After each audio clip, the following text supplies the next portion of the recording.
And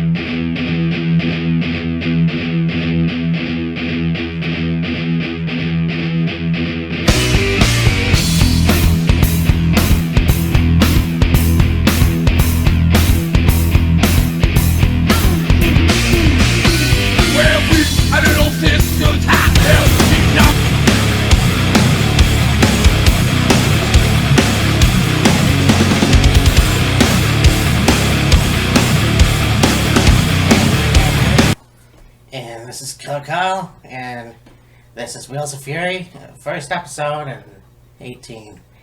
First episode of Wheels of Fury in the new year. Yeah, I think this year we're gonna do things differently. I decided that, well, we're gonna talk about it. Every Big Four pay-per-view, we're gonna do a throwback pay-per-view from the state that it's going to be in. So, like, Royal Rumble this year is going to be in Philadelphia. Yeah. So, this review we're going to do Royal Rumble 2004. Which took place in Philadelphia. And so on and so forth. Yeah, you know, it's funny because this show was... I remember thinking that the ideas they had leading up to WrestleMania 20 would look good on paper, and then of course this pay-per-view Royal Rumble was bittersweet, I guess, and they'll understand why in a minute. But anyways, okay, so the pre-show was We had Victoria with Steven Richards against Molly Holly. that we were discussing. Yeah. Victoria beat Molly Holly. Yeah. And, you know, I think her and Stevie Richards were a good pair. Yeah. I really enjoyed seeing Victoria and that tattoo music.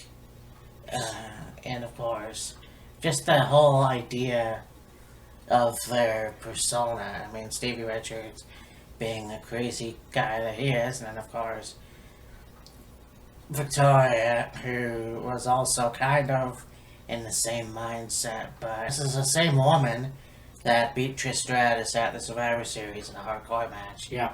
And so this was pretty cool to see her win this match as well.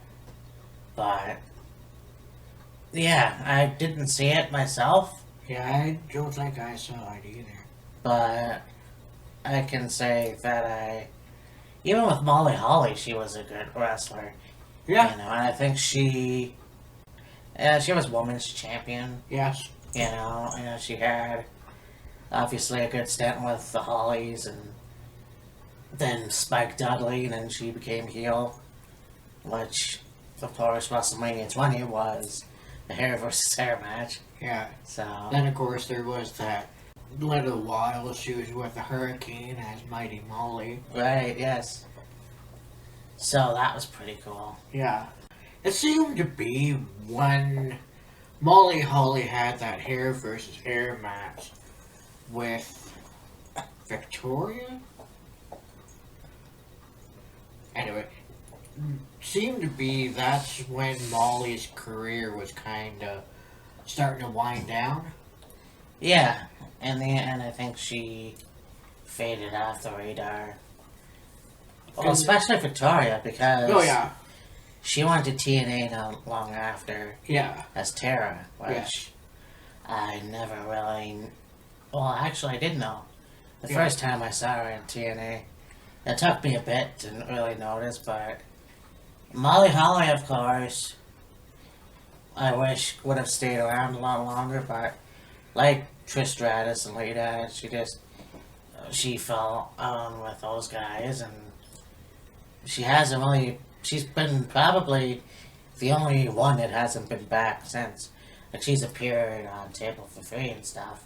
Yeah, but not, like, do appearance at a pay-per-view or Raw or a SmackDown. Yeah. Just kind of faded away.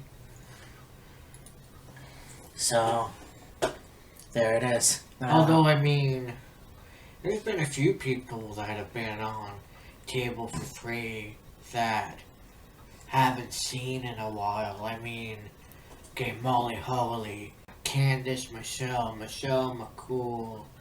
Ivory?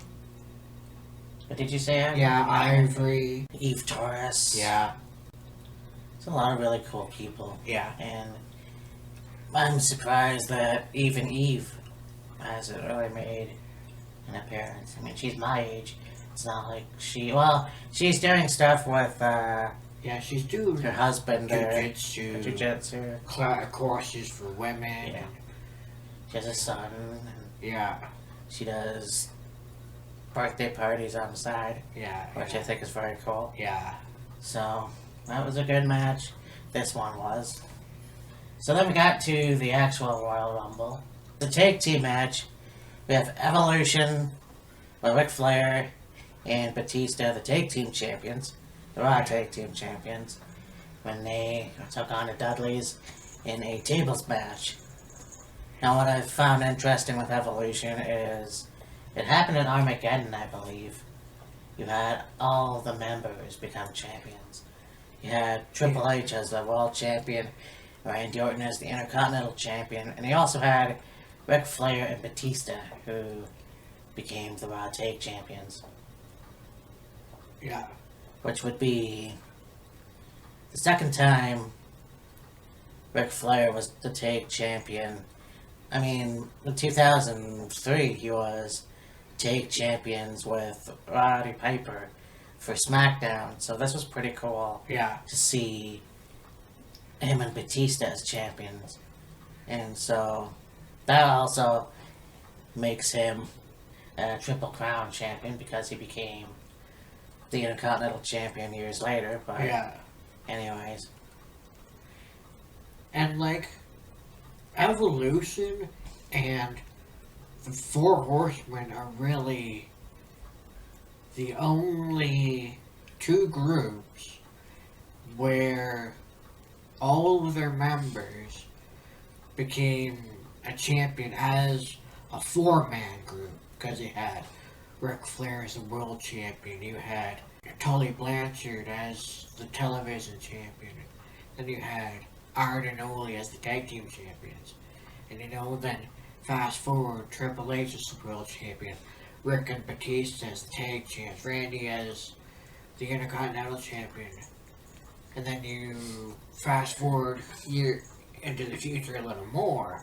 Okay, it wasn't a four-man group, it was a three-man group.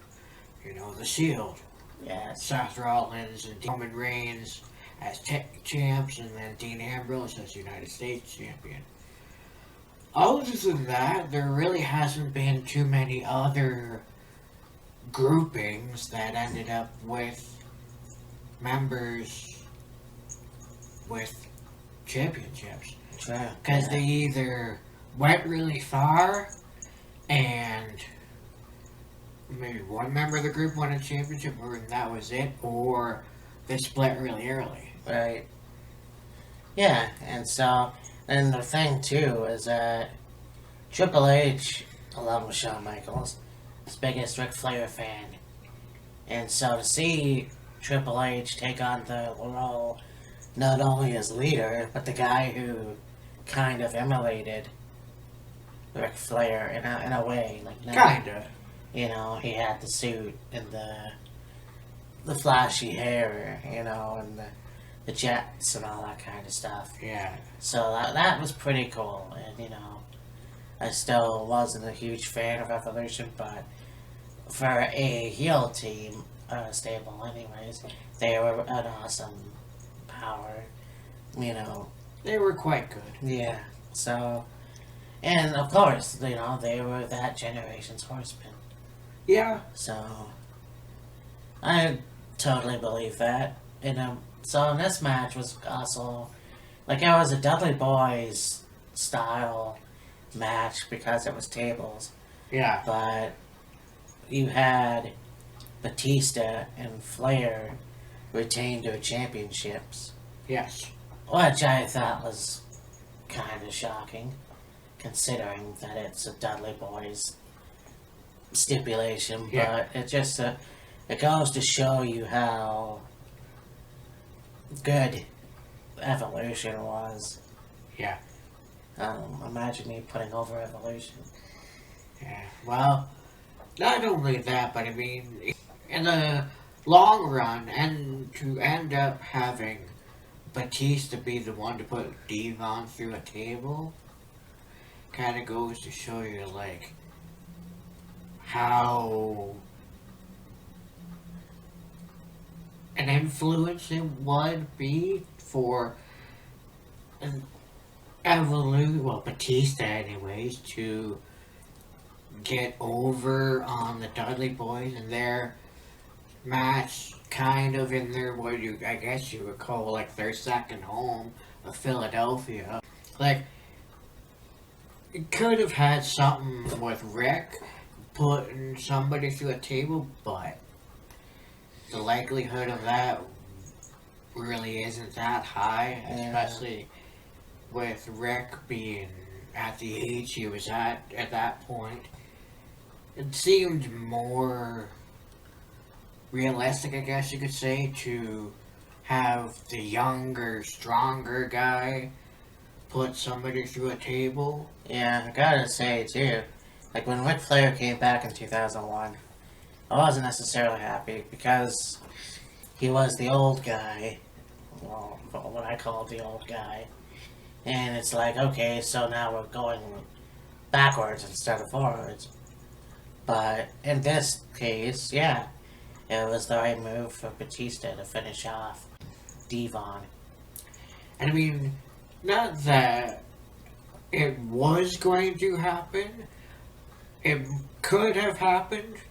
It seemed, well, my thoughts of it are the more likely person to go through a table in evolution more than likely would have been Ric Flair. Yeah. Because, like, you would have to pretty much do a lot of damage to Batista in order to put him through the table. Frag, you could just toss Rick off the top rope through a table. Exactly. But nevertheless. Well, anyways. So then we go to Rey Mysterio versus Jamie Noble with Nydia, which I thought, it was they're a pretty funny couple. You got Jamie Noble, who's a Southern hit guy, Yeah. and Nydia, the Latina hot chick, I guess. Yeah, the good-looking Latina trying to be heck herself. Yeah. And then at this point, they had Nydia blinded. Yeah. Because there was a match with Noble and Tajiri. And Tajiri went to miss Noble, and he lit Nydia, who was like a black mist, and, she supposedly was blinded by this. And, she would still come out to ringside with Jamie, and she'd have the sunglasses on, the cane, and I mean, he played the chicken shit heel. The fur coat. But anytime Noble would get near the ropes, she would trip him, and they played it up like, oh, she can't see. She only was going by like what she heard of the footsteps. She didn't know who she was tripping up. And then this went on for 2-3 months, whatever it was. And they ended up revealing that she could see the whole time. Yeah. She was never blinded at all. And with the sunglasses, essentially, it would make it so you couldn't see her eyes and make it dark, but she could still see what was going on. So she knew what she was doing, Yeah. but they played it off like because she was blinded that she didn't know. But really, well, she knew. No, I have no idea whatever happened to her. Because she only stuck around for a few years. And then I think around this time was her last hurrah, whatever. Then she left. Actually, Jamie left shortly after that too, so Yeah, but then years later have Noble and Mercury with Seth Rollins. Joey Mercury, who also was in a tag team with a Latina as a manager. But yeah, no, they made a comeback, and I thought that was pretty cool, actually. And now it seems to be Mercury's, I think, a little more behind the scenes, but Noble's. You might see Noble here and there, but it'd be like if a fight breaks out between two wrestlers, he'll be the one to go out and, try and separate the two. And I mean, it seems to be a lot over the years. Yeah. That you would see people as like producers, I guess, or head of whatever, security maybe, be the one to get involved in these separations of brawls between wrestlers, you know what I mean, like Finley, Noble, Malenko, go back years, Slaughter, Yes. Rene Goulet, Tony Gurria, and various others, and it's like, holy shit, where have you been? What have you been doing? And seems like more than often than not, when they leave, when they put their in-ring career to the back burner, so to speak, they get a role with WWE as an executive, I guess, of some kind, producer or talent scout or whatever. So that was pretty cool, Yeah. So for this match, Rey Mysterio retained his Cruiserweight Championship, which he got from Matt Hardy on SmackDown a few months before. Yes. Me won! I'm always squaring that up. The one. Yeah.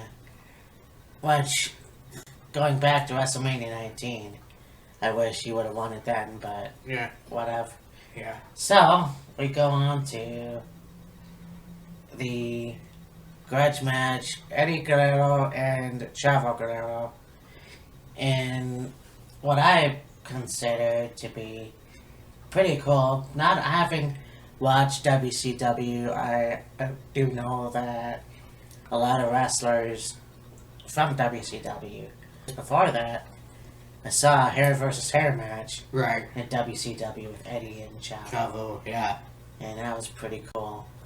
So to see them in WWE and in a tag team, and it just was really cool because I Right. know that I had a fantasy wrestling game on my computer and I had paired them together. So to see them as a tag team and be the champions was actually pretty cool. Yeah.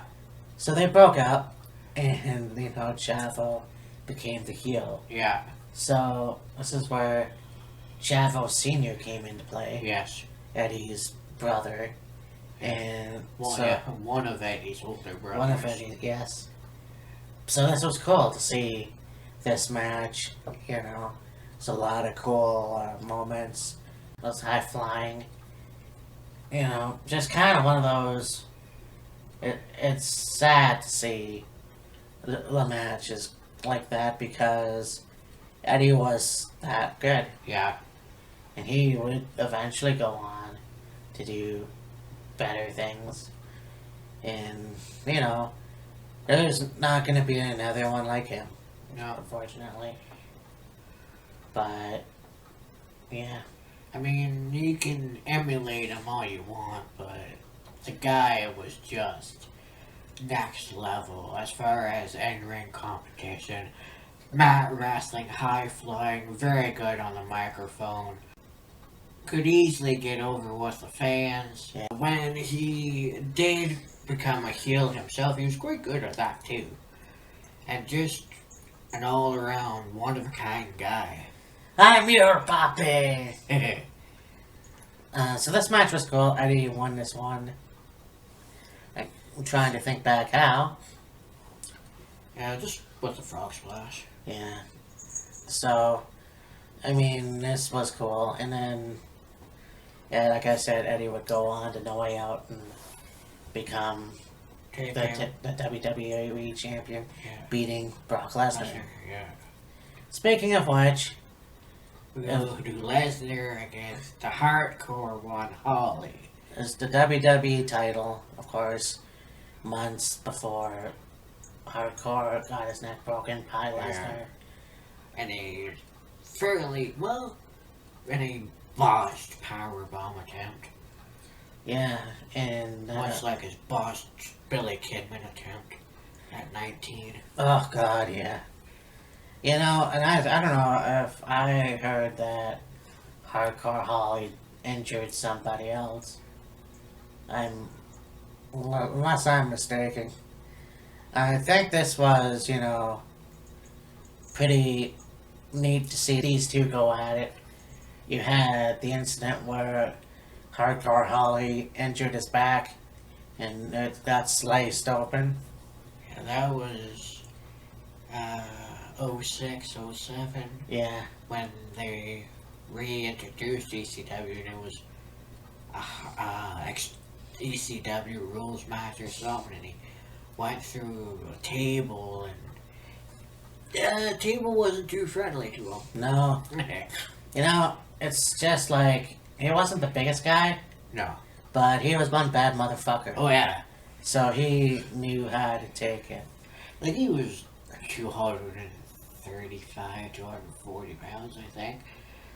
Built pretty good, but tough as fucking hell. I mean, when I first saw him as Hardcore Holly, I'm like, holy shit, is that Sparkplug?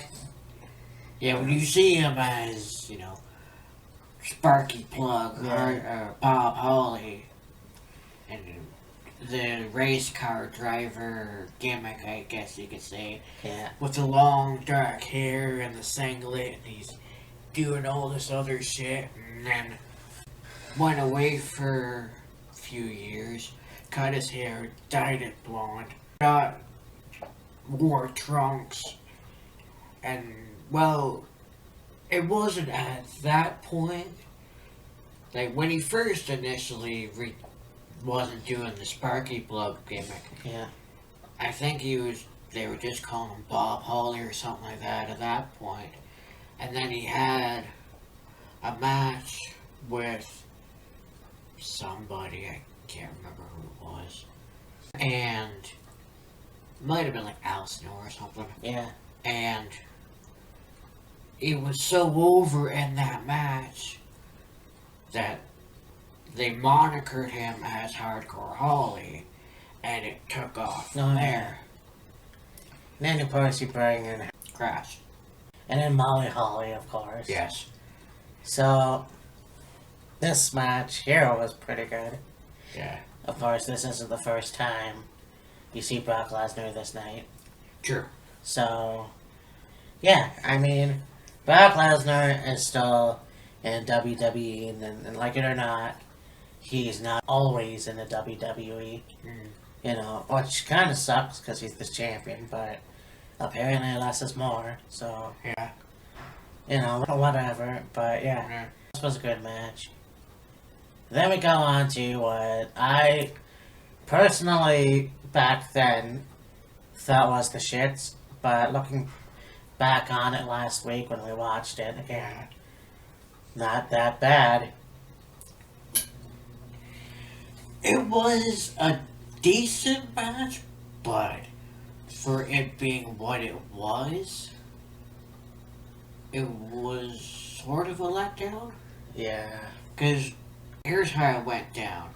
It was Triple H versus Shawn Michaels in a last man standing match for the World Heavyweight Championship. Now, as I'm sure a lot of you out there know, Shawn Michaels and Triple H, brilliant together. And they're best friends. Awesome together. Matches they had against each other were phenomenal. Yes. But on this night, it seemed to be the last man standing rule Yeah. got put to the back burner, so to speak. Like, it was utilized, but I've seen many last man standing matches that, well, honestly, that match wouldn't hold a candle to. Yeah, I have no idea what the fuck they were thinking. And I was like, at that time, 19-year-old Matt was pissed off because who won? Who won the fucking match? Neither of them. Neither of them. And Kyle pointed something out to me that I didn't catch at first. Watching it again, didn't catch, and probably watched it the first time, didn't catch either. You had Shawn Michaels go to do a springboard crossbody onto Triple H. Triple H ends up moving. He goes through the table, right? No problem there. So they go to a replay and show Triple H. They go back. Shawn Michaels is busted open. It's like, huh? Wait a second. So they show the replay. Well, I noticed that at first, and then when I saw the replay, it pretty much confirmed it. Right, Shawn springs up, goes over, down to the table breaks. Completely as it's supposed to. Nothing wrong. But then we saw him bleeding. It's like, wait. His head didn't touch nothing. Didn't hit the table. Didn't hit the chairs that were set up for the commentators. It was the Spanish announce table, I think. His head hit absolutely nothing, but yet he's bleeding. You fucked up. Yeah, pretty much. I mean, look, I hate the fact that I pay money and I get to see a no contest. Yeah. There's no fucking winner. Are you fucking kidding me? And that's why I don't like last man standing matches. Somewhere along the way, something happened. Because I know they've had others. Fucking Triple H and Ric Flair's last man standing match was far more better than this one. Yeah. I mean, okay, so there was blood. It wasn't as bad as I thought, but hold on. Yeah. That bullshit, no contest. I mean, their match at Armageddon, months before, where Triple H regained the world title, was fucking more better than this. In fact, I saw backstage footage of that, and yeah, you could see them being carried out and bloody, and Triple H's face is swollen, and his fingers are broken. And it's like they put each other through hell. Yeah. Whereas this match, they put each other through hell. Not as bad as that match in Armageddon. Yeah. But no winner. Right. And so, yeah, it was, back then, very disappointing. Now, it's just irritating. Like, you honestly mean to tell me Triple H and Shawn Michaels beat the hell out of each other so damn bad, neither one of them could get up before the referee counted 10? Yeah. Seriously? I mean, Shawn in a bloody mess, I kind of see that with Triple H. Really? Yeah. Really? Really? So, really? This has, yeah. And, they would go on to do more shit. Yeah. And until 2005, when obviously they moved on, but later rejoined as DX, the PG version. Yeah. But, anyways. Well, there was still some stuff that they did that was funny, but yeah, it was much more toned down. Well, things they tried to get past the censors anyways. Well, yeah. But it is what it is. We head to the Royal Rumble match. The Royal Rumble match, where you had a lot of interesting, very cool, like Chris Jericho. You had Kane, of course, Big Show, Chris Benoit started the match. Yeah. You had a tease from The Undertaker, who was taken out at the Survivor Series. Buried Alive match. Yep. And I saw that, pay-per-view.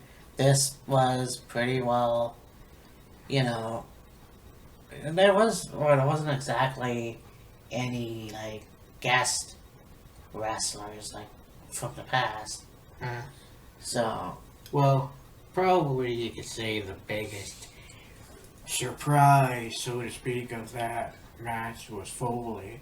Yeah, so Mick Foley was beaten up by Randy Orton. They had Mick Foley come back at the Rumble. Well, he took out Test. Test was taken out. Yeah, Yes. Test was supposed to be entered in the entrance in the match, so they play his music. And they're waiting. Nothing. So backstage, there's Test laid out. And now you got referees and doctor and that. And Steve Austin comes out. Stand What the hell did you do? Get out there! Yeah. Yeah. So, You got referees and trainer alongside Test, and then there's Stone Cold. What happened? He's out. Well, can he enter the Rumble? Well, no. And you can see, he's talking to somebody around the corner, and of course you can't see it, so you're speculation. It could be anybody. yeah. And you hear Austin go, "Well, he was my number 21 entrant." Well, then he's like, "Oh, can he be in the Rumble?" No. Oh, well, you're gonna be number 21. Get your ass to the ring. Go! I said go, damn it! Yeah. So back to the ring. They're still going at each other in the ring. There comes Foley out, and right after Randy Orton is like, "Well, Yeah. well, certainly knew. Now we know who took out Test, but it's also like, what did he use the mandible claw on him and put him out, or what?" Yeah, well, that's a possibility, sneak attack. But it's like, it was cool because he eliminated both of them. Yeah, You know, like Cactus Jack, and he does this. bang bang. And it was pretty cool. And they would go on to, of course, Backlash, have a match, and that's when Randy Orton was introduced to thumbtacks. Yep. So, welcome to the real world, kid. You know, and I mean, that was cool in itself. But I think the biggest part of the night was Benoit being the second person to be in the first slot and last all the way to the last slot Yeah. because he eliminated the Big Show. And at the time, I was very proud. You know, I'm not gonna lie, I was a big Benoit fan. Yeah. And being proud that a second Canadian won the Royal Rumble, you know, just kind of made me happy, you know. And he would go on to WrestleMania 20 and win the world title. Yeah. And that, you know, and it's, once again, a really sad shame the way things would turn out in 2007. Yeah. You know, it's just, it fucked everything up, Yeah. you know. And it sucks, it really does. But also in that Royal Rumble match, you had Brock Lesnar come out and F5 Goldberg. Yes. That's right, Goldberg came back and he was entered into the Royal Rumble. Yeah. It was really cool to see that. So, you know, Lesnar came out, F5'd him. Goldberg got eliminated, I think. Yes. And, you know, they had a stare down. And I thought, oh god, this is going to be good. You're next, you son of a bitch! This is going to be good. SmackDown's Brock Lesnar versus Ross Goldberg. This is going to be up. Yeah, and I was excited. And then the internet came out with the stuff that, you know, they were leaving after WrestleMania. Lesnar going to try out for football, and Goldberg, I think, was just going to go home. Yeah, something like that. And so it's like, instead of enjoying the match at WrestleMania 20 in a big New York crowd, they fucking sabotaged it. And yeah, it wasn't the greatest match in the world, but everyone keeps saying how shitty it was. It could have been better, but it could have been worse. It was the fucking crowd that basically chewed it all up. And then, of course, you get last year, or well, 2 years ago now, with Goldberg coming back, and they had their match at Survivor Series in Toronto.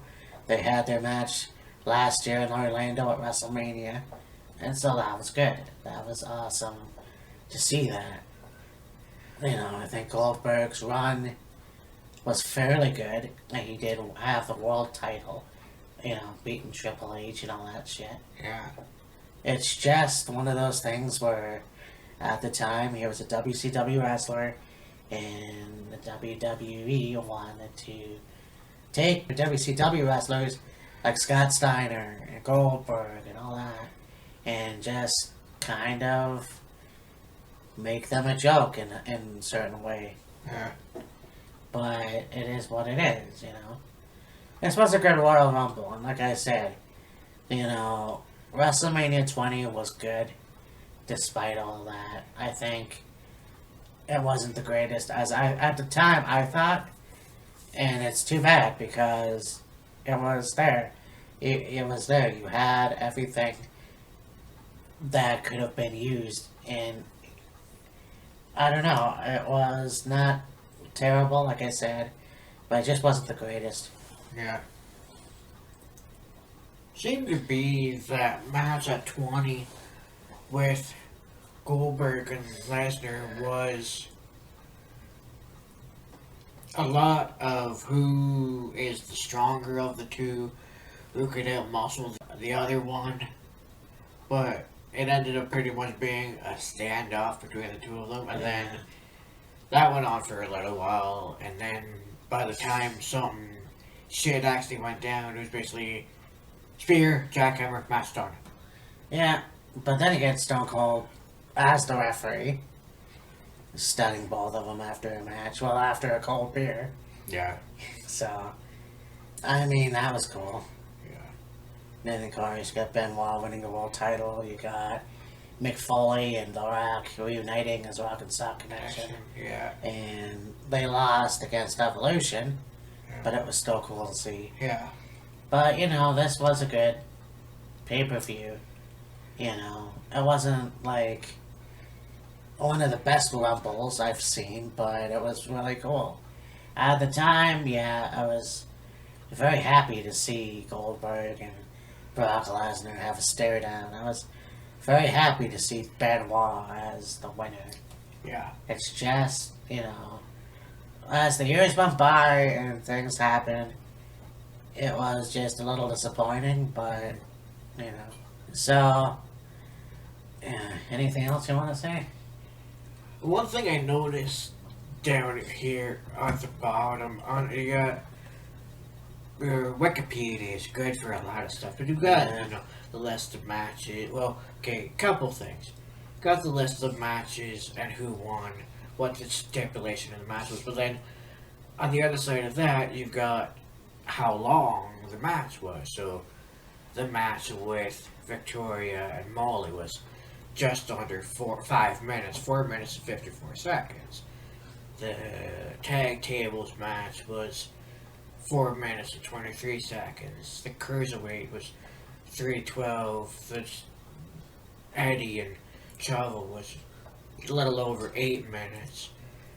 Lesnar and Hardcore were 6.5 minutes. The last man standing match was 22:46. And then, of course, Benoit going over an hour. So other than the Royal Rumble match itself, the longest match on here was the last man standing match. But underneath that, you got the list of who was in the Royal Rumble, what number they were, what brand they were on, pink color being Raw, the blue color being SmackDown, of course. I know. Ordered by number, I guess, whatever. Who they were eliminated by, the time they were eliminated, and the number of eliminations they had. So, of course, you got Benoit winning. They had 1 hour, 1 minute, and 35 seconds. He had 6 eliminations. You had Randy Orton got eliminated by Foley at 3:43 with 5 eliminations. Had Mark Henry from Raw got eliminated by Benoit at 5:14. He didn't get any eliminations. There's Tajiri that got eliminated by Rhino. 3 minutes and 39 seconds. He didn't have any eliminations. Bradshaw got eliminated. He didn't have any eliminations. It doesn't say who he was eliminated by, which is weird. But yeah, he didn't have any eliminations, and so on and so forth. But that's cool. You don't, like, when you watch it at the time, you remember who got eliminated and who they might have been eliminated by and all that other stuff. But to go back and see, like, okay, who was in the Royal Rumble, what brand they were on, who they got eliminated by, how long they lasted in the match, and how many eliminations they had, is like,